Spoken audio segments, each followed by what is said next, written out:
It's the land of French kings, queens, castles, and conspiracies. Today, we follow the path of saints, greats, even the Mona Lisa. It is time to get curious about the Loire Valley. Remember when you were a child and all you asked was why? Well, I never quite outgrew that whole quest for knowledge phase. In fact, I've made a career out of asking who, what, where, why, and how as an arts and travel journalist for the past 20 years. So, if I have an insatiable curiosity about the exciting, inspiring, beautiful world of art, architecture, and hidden history all around us, I bet you do too. This isn't your typical what to do on a vacation travel show. Oh no, this is your all-access pass to a deeper understanding of the world's great art and architecture, people and places, history, and how did they do that. So, come along on our educational journey, our field trip for grown-ups who have never quite grown up, and learn on Curious Traveler. Curious Traveler is made possible by the following. Europe is a treasure trove of fascinating history, rich culture, and renowned cities. Ama Waterways River Cruises offers a way to see all this wonder in person. You can discover more at amawaterways.com. Towering fjords, Nordic culture, Scandinavian heritage, the Northern Lights. So many ways to experience Scandinavia. Adventures begin at firebirdtours.com. Blue Ribbon Bags, baggage protection made simple.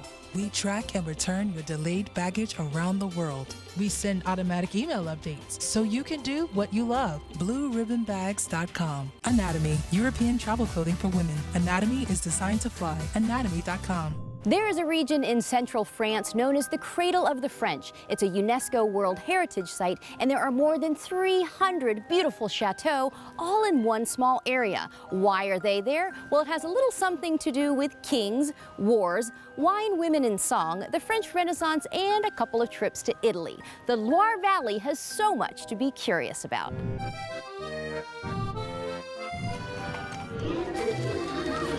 Here's what I'm curious about in France's Loire Valley. Why are there so many fairy tale castles in one small area? Why is there a tiny city up here? Why does a river run through it? How did this castle save a man's life? What does the Mona Lisa have to do with this castle, and this one, and this one? Is that the secret she's smiling about?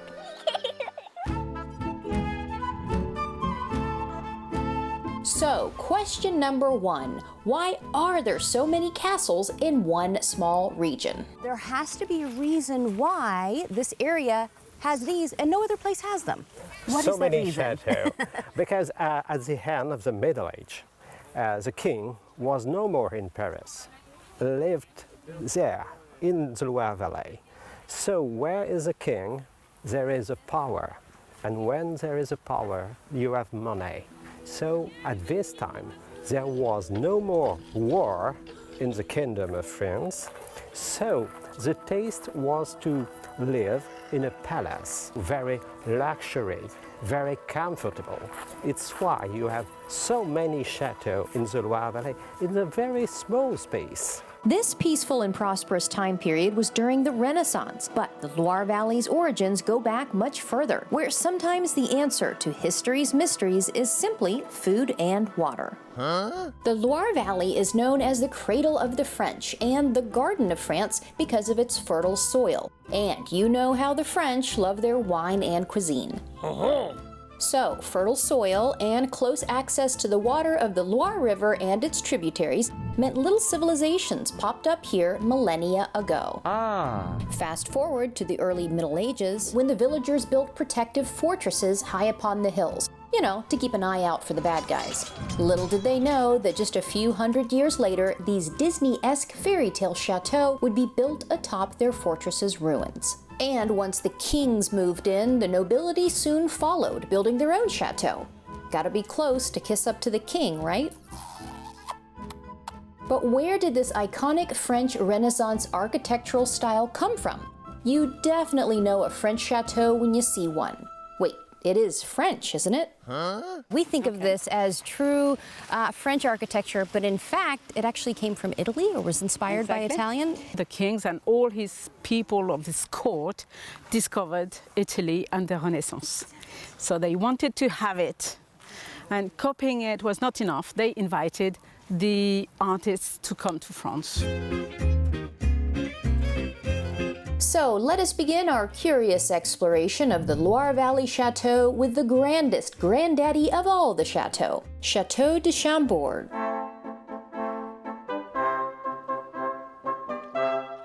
The Royal Chateau de Chambord is the largest castle in the entire Loire Valley, with 440 rooms, 84 staircases, and 800 sculpted columns. It is also known for its distinctive roof line that is completely symmetrical.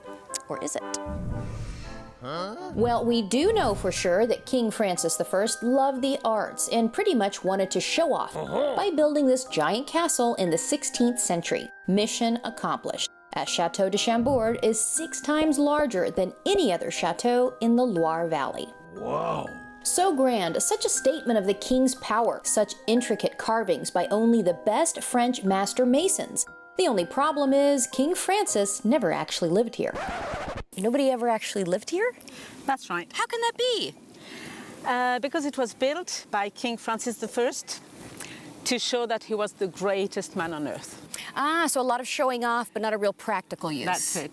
There are many towers, so that was a sign that the person who built it was somebody important. Next, why was this location chosen? Well, believe it or not, all this grandeur was built to be a hunting lodge of sorts, which also explains all the land and forest surrounding Chambord. Back when the rich and famous would go hunting on the weekends instead of golfing. I still don't know which is worse. In addition to a hunting lodge, the royals also hosted legendary soirees here. Quelle belle fête! So the architecture had to be impressive. The style is a unique mix of medieval, Gothic, and Renaissance. There's 4 massive bastion towers connected by a protective wall that creates a giant keep.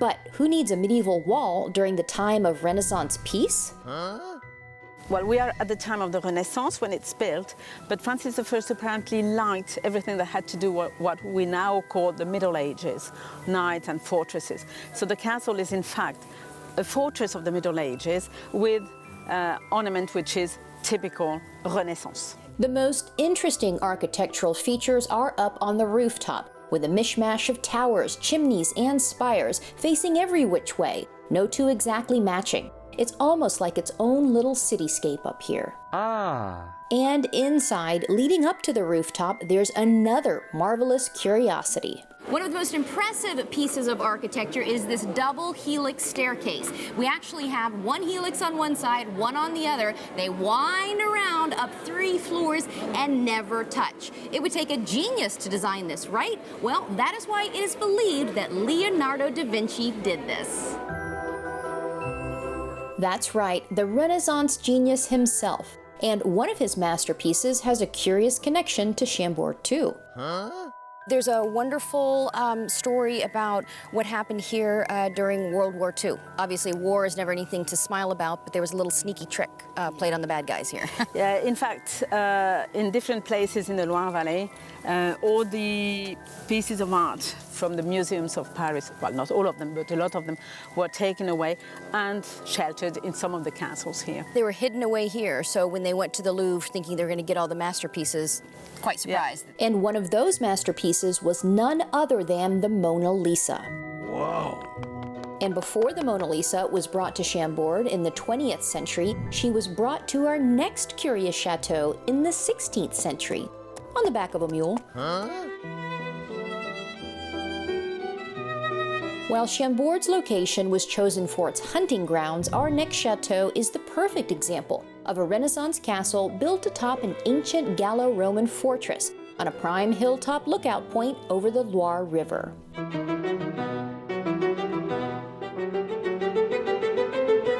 This is the beautiful Chateau d'Amboise, named after Louis Amboise, who famously in the 1430s was caught plotting against the king. In fact, he was even scheduled to be executed, but the king says, "I will spare your life on one condition. You gotta give me that pretty house." That's exactly what happened, and thus began the royal history of Chateau d'Amboise as a royal residence for the French monarchy. A rough start to what became the home to a long line of French royalty. The center of the kingdom was here in the Loire Valley, and the king, his family, lived here for more than one century. Wow. And symbols of these royal families are everywhere. You just have to know where to look. All throughout the chateau, you will see this symbol, which most people know is the fleur-de-lis, and of course, the symbol of the French monarchy. But what is this next symbol? And then we have this symbol as well. This is known as the minx tail and is the symbol of Brittany. But why is that there? Our last clue is behind us once again. And here we can see the two symbols coming together. If you see the coat of arms above the fireplace, that's the fleur-de-lis to represent Charles VIII when he married Anne of Brittany, with the minx tail there on the same coat of arms. This is because in 1491, not only did they get married, but their two powerful kingdoms came together. Nice wedding present, huh? And of course, this is what marriages were all about for those Renaissance royals, important political alliances and expanding that kingdom. Whether you two actually enjoyed each other's company was irrelevant. Yikes! The perfect example is Henry II and his wife, Catherine de' Medici.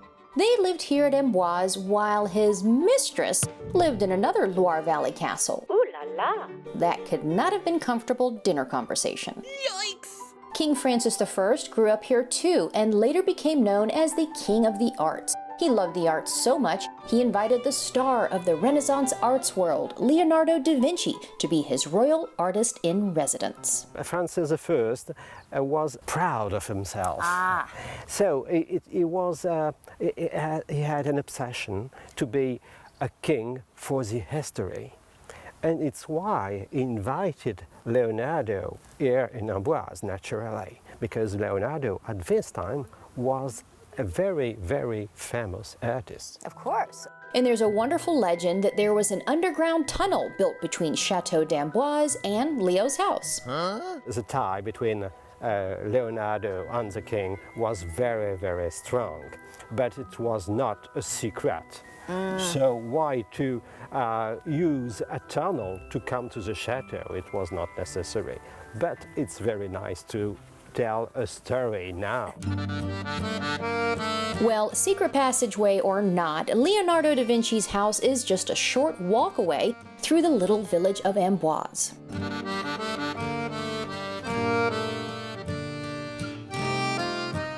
And connected to Chateau d'Amboise is this chateau, Chateau de Clos-Lucé, where in 1516, the King of France, Francis I, invited none other than Leonardo da Vinci to come live here. Leonardo said, sure, but I gotta bring my stuff. Of the three masterpieces he brought, one happened to be a little painting called the Mona Lisa. That's right, he brought it here to Clos-Lucé on not horseback, but muleback. Seriously. Hard to believe, but the most famous painting in the world was transported here 4 miles from Italy on the back of a humble mule. Mamma mia. Hope Leo bought that extra shipping insurance. When King Francis invited Da Vinci, he said, come to Clos-Lucé to be free to think, to dream, and to work.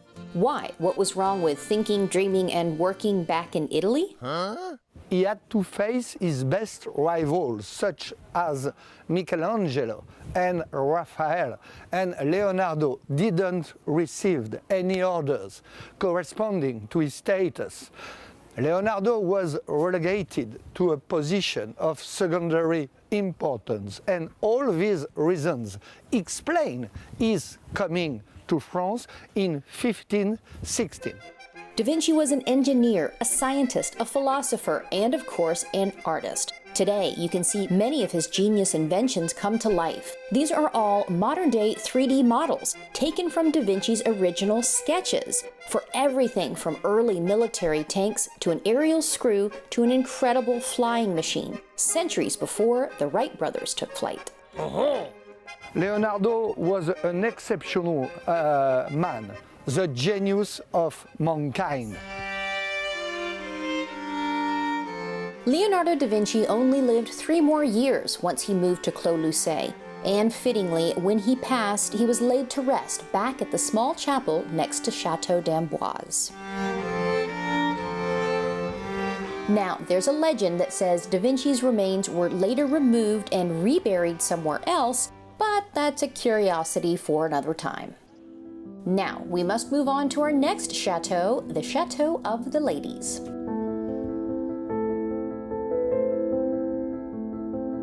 Chateau de Chenonceau is known for many reasons. Its exquisite architecture, the fact that there's a river running through it, and not the least of which, it is also known as the Castle of the Ladies. That is because between the 1500s and the 1800s, a whole slew of ladies, from queens to noblewomen to mistresses, ooh la la, all put their stamp on Chenonceau.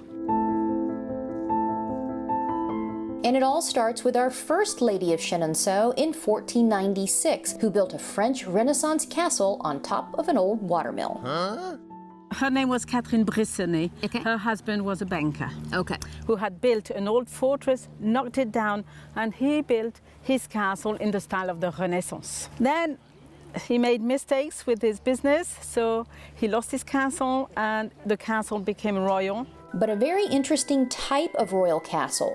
King Francis I owns it, but he's too busy working on Chambord. So his son, King Henry II, gives Chenonceau to the woman he loves. Nice gift, eh? Ooh la la. Well, the only problem is that woman just happens to be his mistress, Diane de Poitiers, not his wife, Catherine de Medici. Mon Dieu. While Catherine was none too pleased, apparently Royal Society had no problem with this little arrangement. Diane becomes one of the most influential women of France. She gave grand parties and expanded Chenonceau over the river. And she wanted to cross the river to go hunting. Of course she did. Of course. So swimming and so on is not good. So she built a bridge across the river.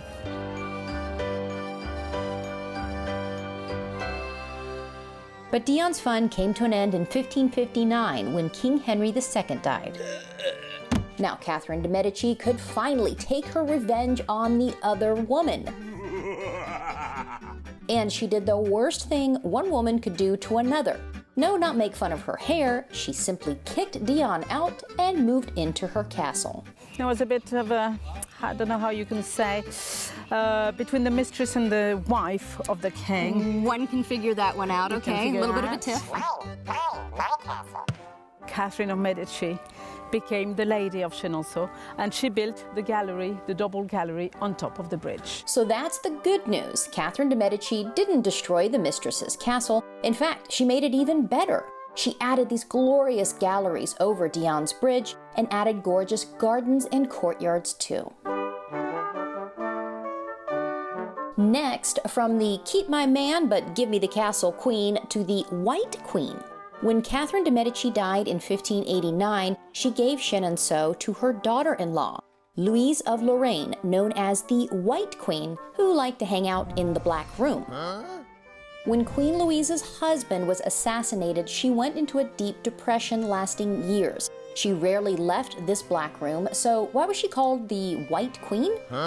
Because back then, the traditional color of mourning clothes for French royalty was white.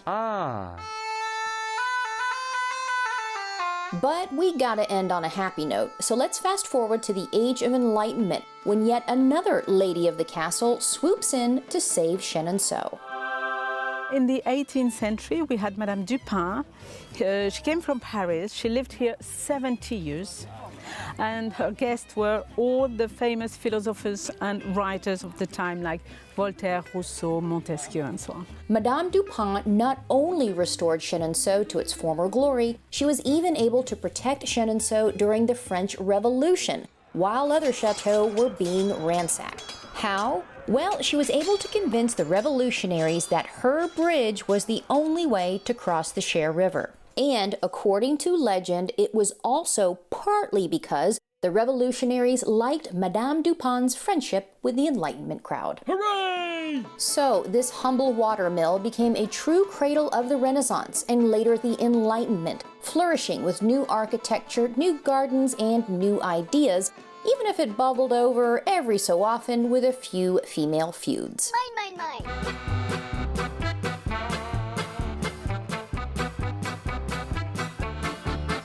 While Chenonceau was clearly the ladies' castle, our next curious chateau, the Royal Chateau de Blois, has a bit of an identity crisis. It looks like 4 separate castles in one.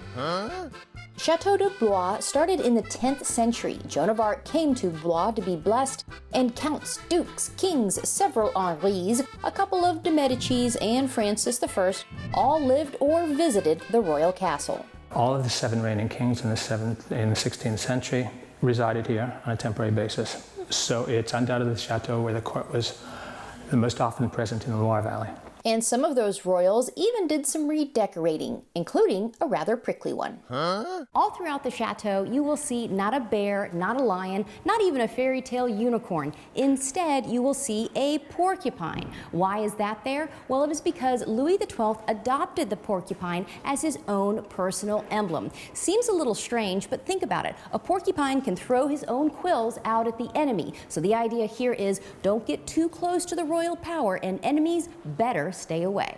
This was all part of the Order of the Knights of the Porcupine. Other orders of this time period included the Orders of the Yellow Ribbon, and the Orders of the Belt of Hope, and the Orders of the Broomcod. What the heck is a broomcod? Yikes! Now, onto a bigger curiosity. Where can you read the history of 4 great epics of French architecture from the 13th through the 17th century, all by standing in one courtyard? Well, right here at Chateau de Blois. The first castle began in the 9th century, just a simple fortress to protect from Vikings. Only a few remnants of that castle remain, but the 13th century expansion is still here and is still glorious. This is the magnificent Salle des États Généraux, the largest and oldest civic hall in all of France from the 13th century. And this, of course, is where the kings and queens would hold their magnificent festivities. And as you can see, all along the ceiling, we have the magnificent fleur-de-lis, the sign of the French monarchy.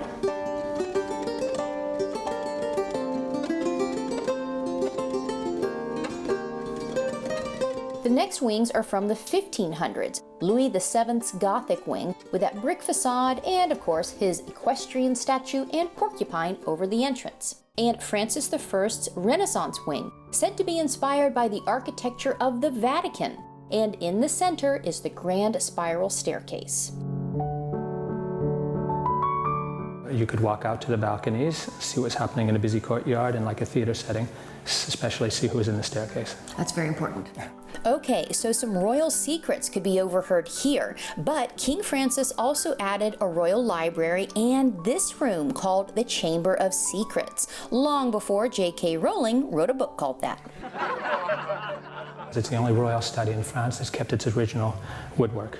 Amazing. So you've got 237 panels here. They were referred to as a cabinet à secret, which means 4 secrets, if you'd like. So when the king would come here, for example, with an ambassador, I'm going to show you part of my collections, and you would come into an empty room, and where are the collections? You'll find them, they're in the walls, but you have to find the access. Oh my gosh, little secret panels. Legend has it that this is also where Catherine de Medici would hide her poisons. But there was nothing secret about the 4th and final wing of Chateau de Blois. In the early 17th century, Louis XIII's brother Gaston of Orléans had a rather important project in mind to totally rebuild the chateau. Why completely rebuild a perfectly good castle? Well, you know how kings can be. But Gaston's greed got the better of him. When the future Louis XIV was born, Gaston was no longer heir to the throne, so he lost his fortune and his big castle project went unfinished. And today, it just adds to the incredible 4-part French history lesson that is the Royal Chateau de Blois.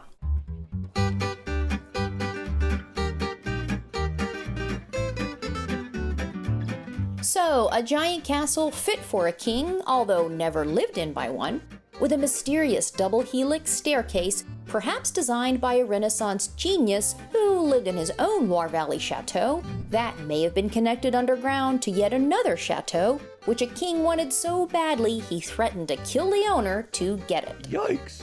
And in that very castle lived a king with his wife, while his mistress lived in another castle, Ooh la la. where a river literally ran through it. And we finally end at a four-winged castle for an art-loving king with yet another superb spiral staircase in it and a porcupine or two.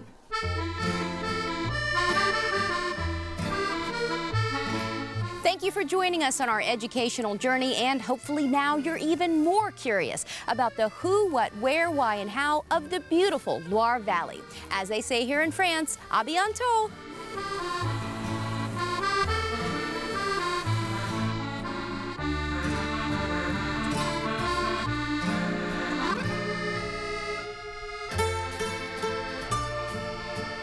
I was about to say, it looks like you had no hand when you had the... Oh, still, okay, sorry. It's okay. Still rolling.